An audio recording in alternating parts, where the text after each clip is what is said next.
Hello everyone, আজকে এই aesthetic flower ভাসটা আমি বানাবো ওই বোতল আর হলো হোয়াইট সিমেন্ট দিয়ে। তো হোয়াইট সিমেন্টটা পানির সাথে এভাবে গুলিয়ে নিয়ে এটা আমি বোতলের মধ্যে একটা পলিথিনের মাধ্যমে ঢেলে নিলাম।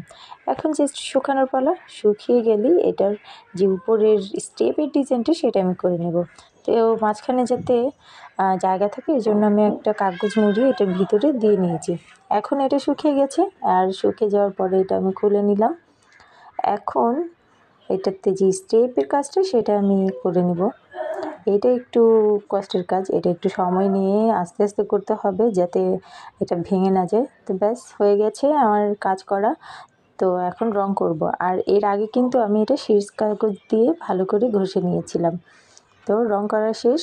তো হয়ে গেল আমার অ্যাস্থেটিক ফ্লাওয়ার ভাসটা। তো তোমাদের এটা কেমন লেগেছে অবশ্যই কমেন্ট করে জানাবে। দেখা হবে পরের ভিডিওতে, সবাই ভালো থেকো।